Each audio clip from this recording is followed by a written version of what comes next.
Hello there, my friends. I teach kids how to play D&D, and I'm going to teach you how I teach them so that you can teach them how to play D&D.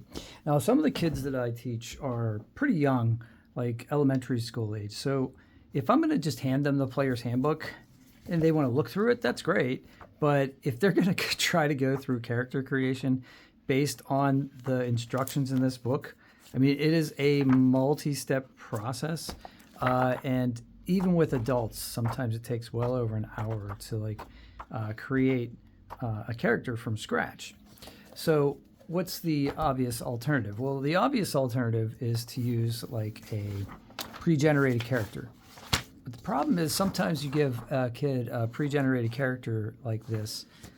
This is Fast Character. They don't sponsor me or anything. They're just an amazing resource online. I can't say enough about them.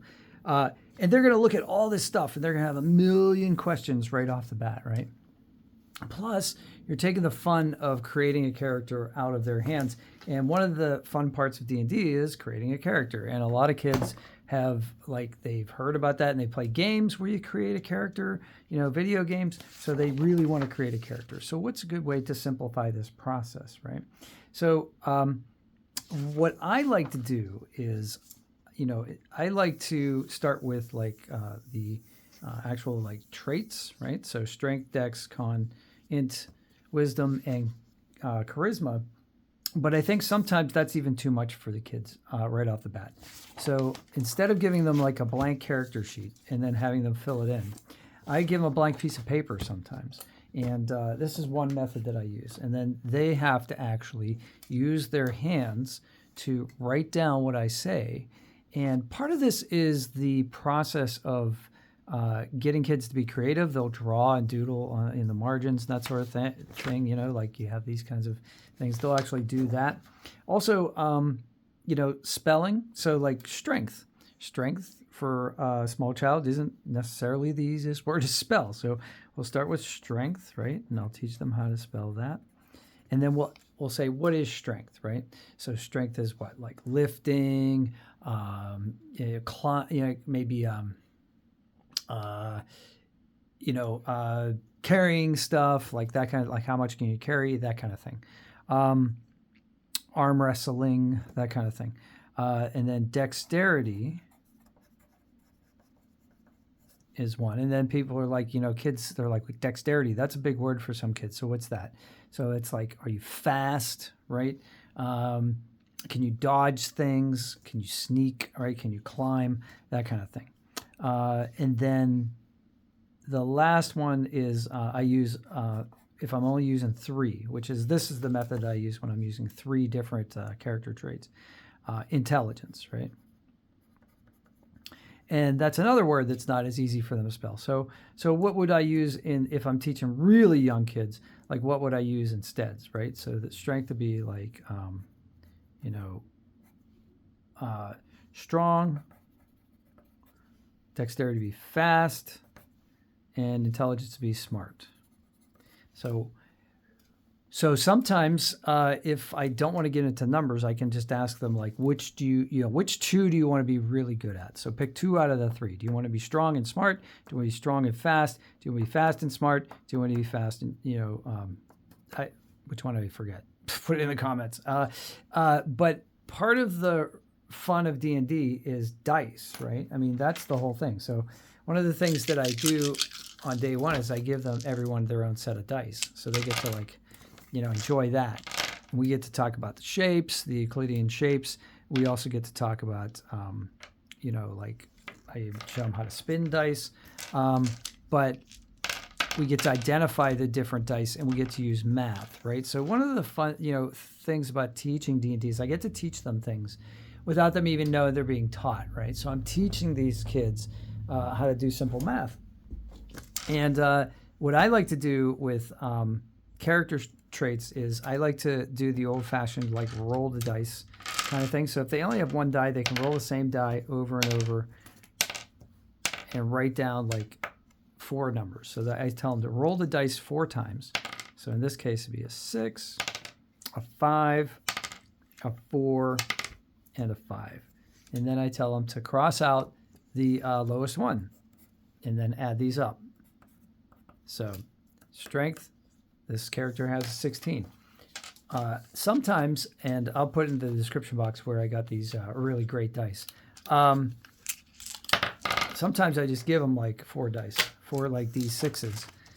And that's a lot of fun because rolling dice is fun, but rolling a lot of dice is a lot of fun. So again, look at this. I'm rolling like crazy here.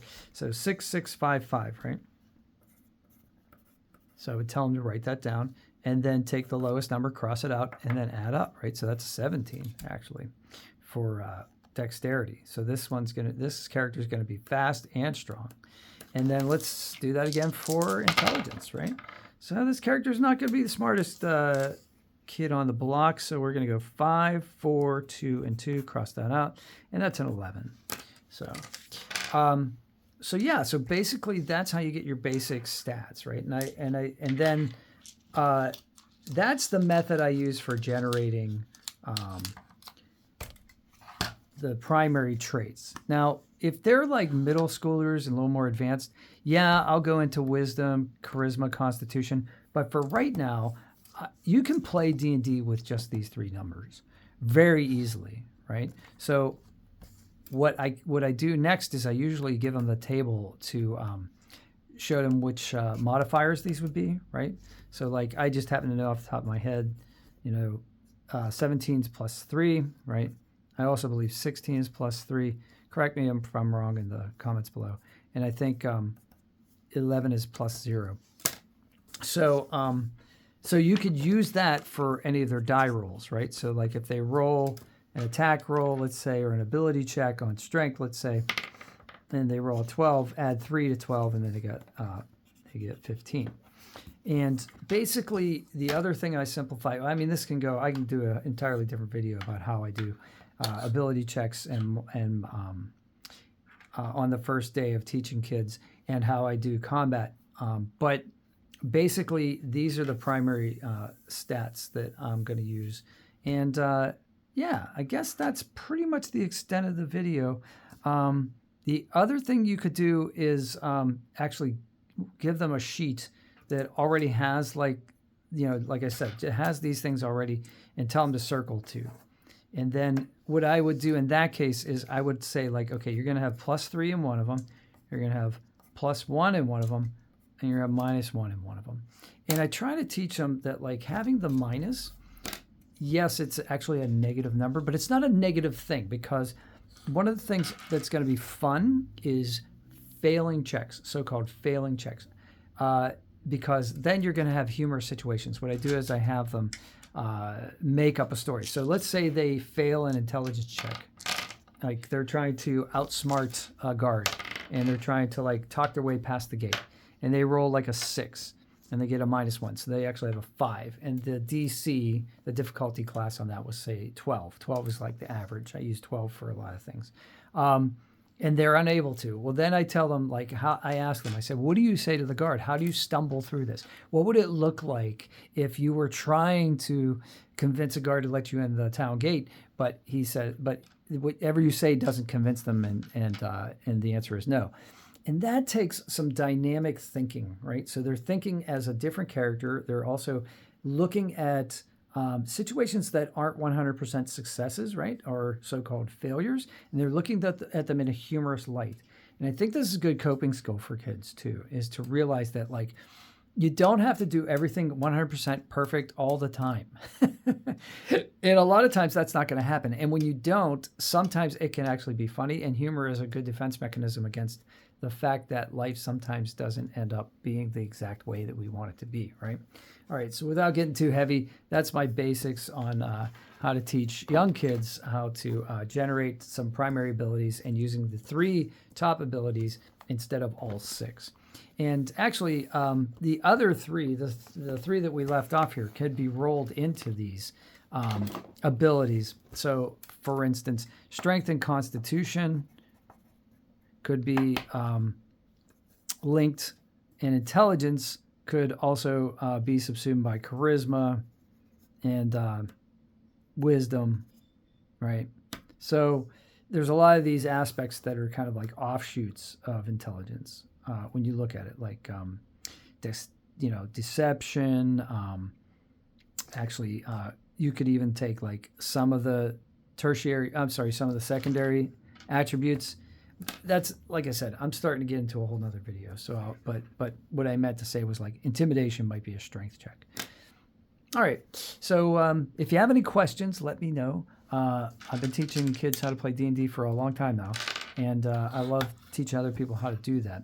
So if you have any ideas, if you need ideas for summer camp activities, you know, how to run your first class, kind of like the materials you need, whatever, put it in the comments below. I'll be happy to share the wisdom that I have. And thank you all for subscribing to the channel. My primary channel has over 15,000 subscribers now, so we're getting up there. And I'll probably start a separate channel that's just for this stuff. So if you're on that channel, please subscribe and get that one rolling, because otherwise nobody's going to watch. All right, I hope you have a great day out there. May the dice be with you. And yeah, have fun teaching kids how to play D&D. See you on the next one.